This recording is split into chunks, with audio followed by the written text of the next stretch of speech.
Commissioner secretary industries Shri Vikramjit Singh ji, chair PHD chamber of commerce and industry Jammu chapter Shri Rahul Sahay जी,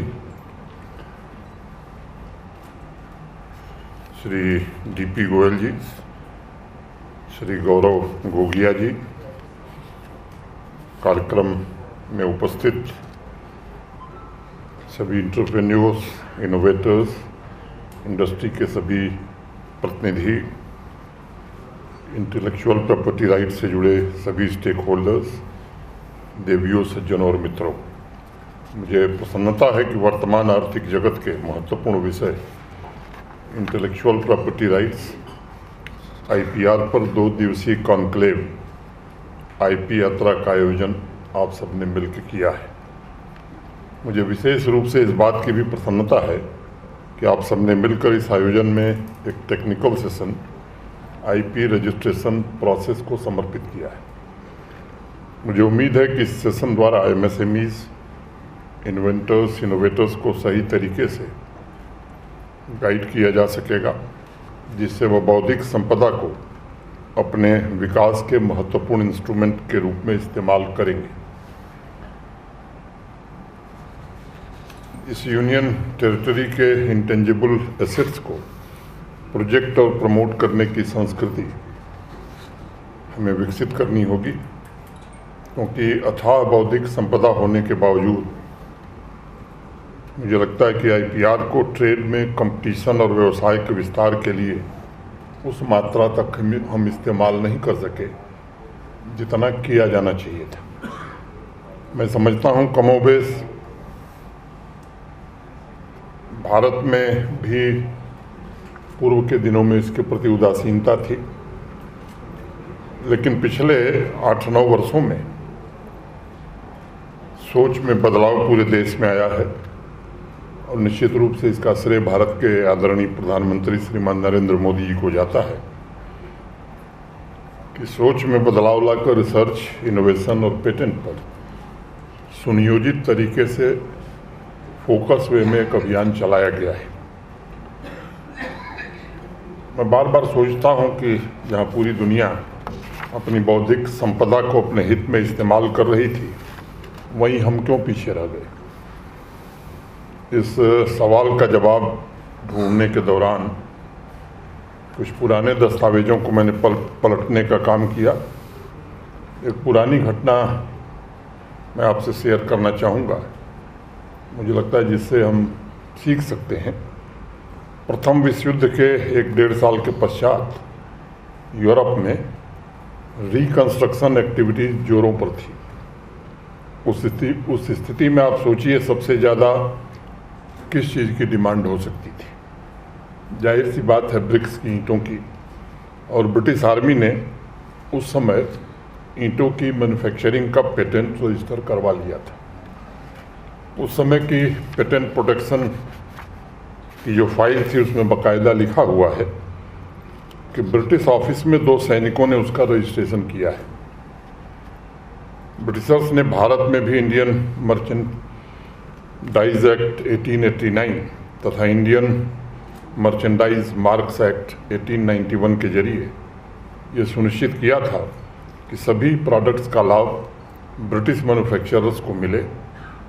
आज़ादी के बाद किन्हीं कारणों से हमारी उदासीनता लंबे समय तक देश पर हावी रही। पेटेंट के पुराने इतिहास पर आप अगर नज़र डालेंगे तो आज़ादी के बाद के दशकों में कभी वर्ष में 3 तो कभी 5-6 पेटेंट रजिस्टर होते थे, जिन्हें बेहतर इन्वेंशन कहा जा सकता था। ज़रूरत आज इस बात की है कि पूरे सामर्थ्य के साथ क्रिएटिव इंडिया, इनोवेटिव इंडिया के लक्ष्य को साकार करने के लिए आईपी ग्रोथ को हम नंबर करें।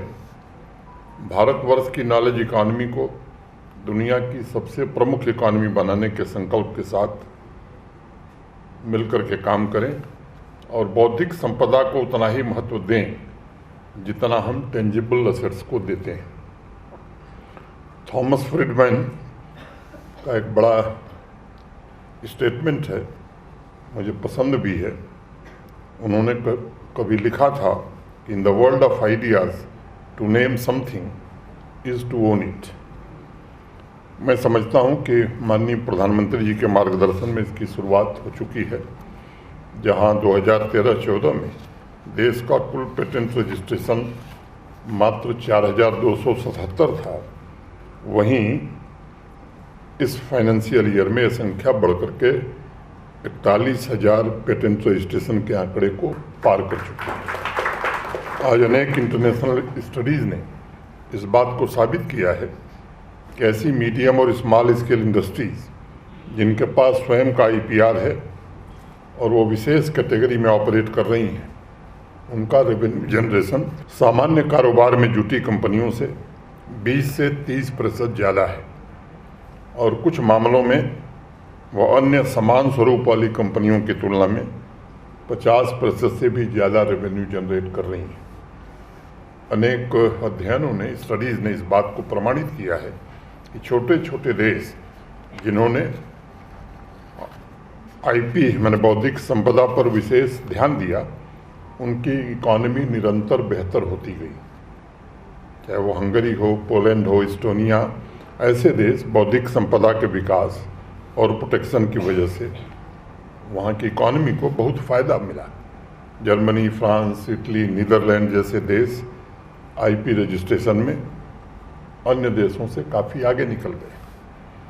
सभी कैटेगरीज में, चाहे वो ट्रेडमार्क हो, डिज़ाइन हो, पेटेंट हो, कॉपीराइट हो, GI हो, उनका प्रदर्शन स्थायी और सतत रहा है और IPR की वजह से उन कंपनियों ने 30 to 40% अधिक रोजगार के अवसर भी नौजवानों को उपलब्ध कराएं।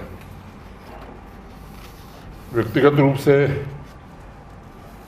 जम्मू कश्मीर की संपदा को आम जनता, IPR होल्डिंग कंपनी और जन समुदाय के तीव्र विकास के लिए इस्तेमाल करना ये वक्त की ज़रूरत है। चाहे ट्रेडमार्क डिज़ाइन हो, पेटेंट, कॉपीराइट या GI, इन सभी का इकोनॉमिक ग्रोथ में इस्तेमाल हो, ये बहुत आवश्यक है।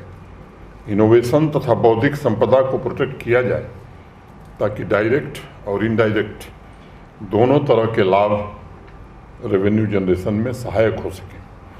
अगर सही अर्थों में देखा जाए तो एक मजबूत आधार है यह, जिस पर हमारे इंडस्ट्रियलिस्ट और इनोवेटर्स अपने सपनों का निर्माण कर सकते हैं, अपने नॉलेज, अपनी आइडियाज़ को प्रोटेक्ट कर सकते हैं और उसे कमर्शियलाइज भी कर सकते हैं।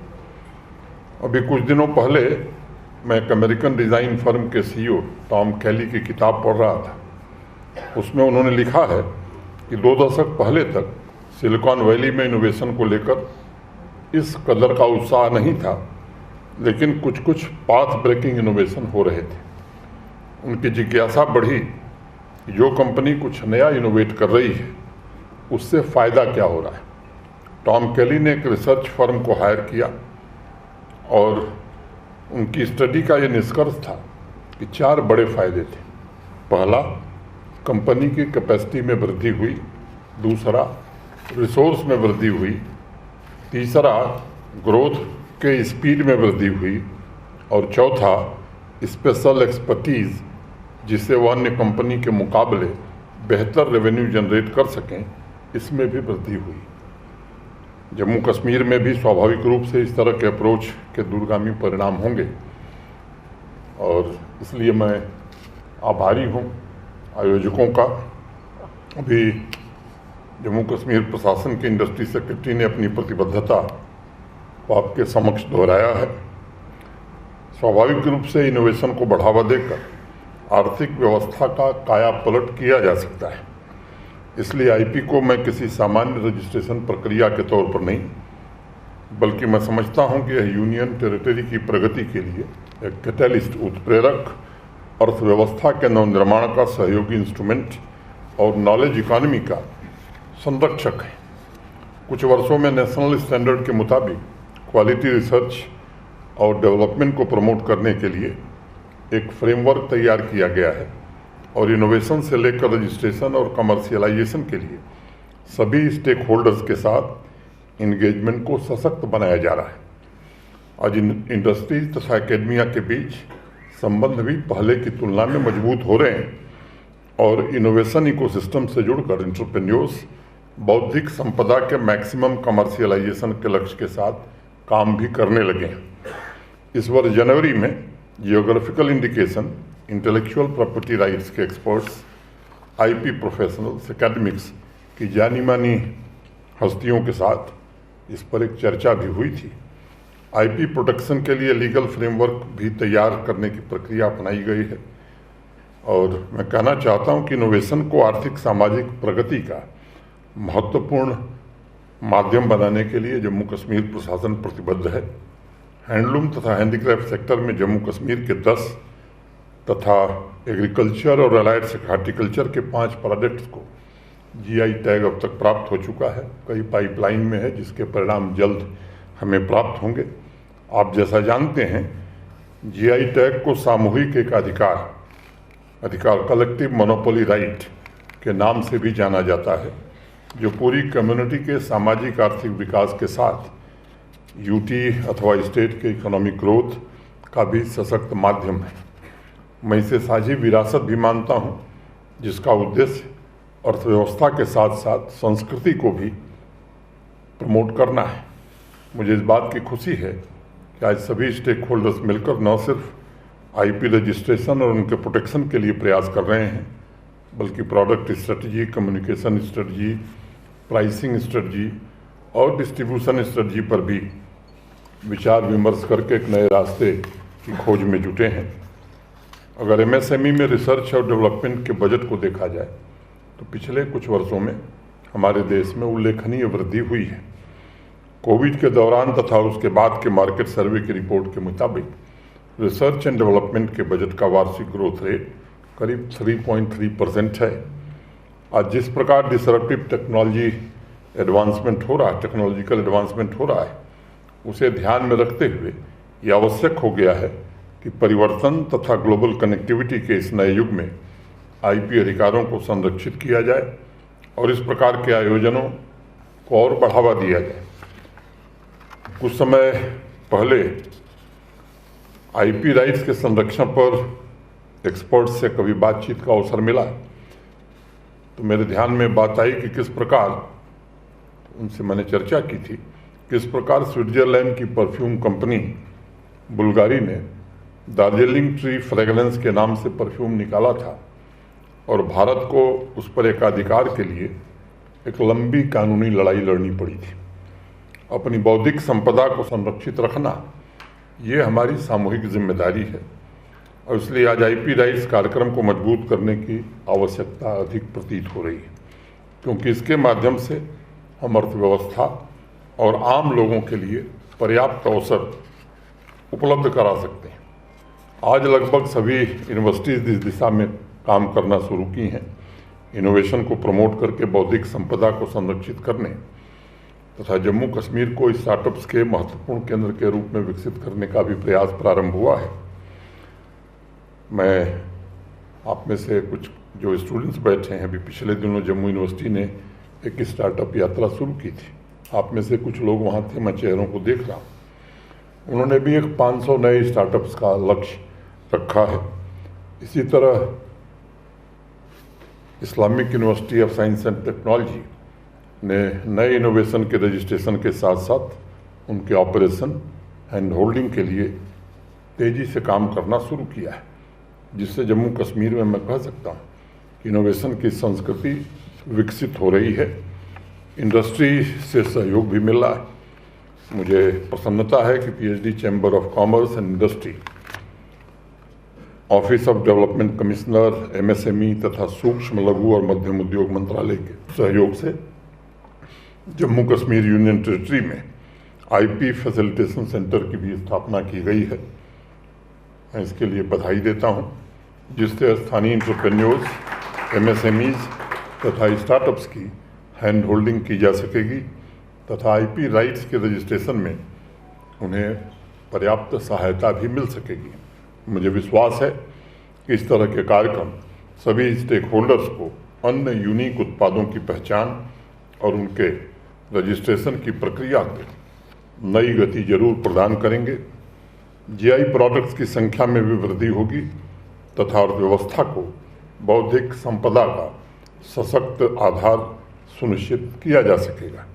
मुझे उम्मीद है कि इस फैसिलिटेशन सेंटर के द्वारा एप्लीकेशंस की संख्या में भी वृद्धि होगी और जो लोग अभी तक प्रक्रिया की जटिलता को प्रियम्प्ट करके आगे बढ़ने में हिचकिचा रहे थे, उनके मन में भी इसे लेकर जो असमंजस या दुविधा थी वो स्वाभाविक रूप से दूर होगी।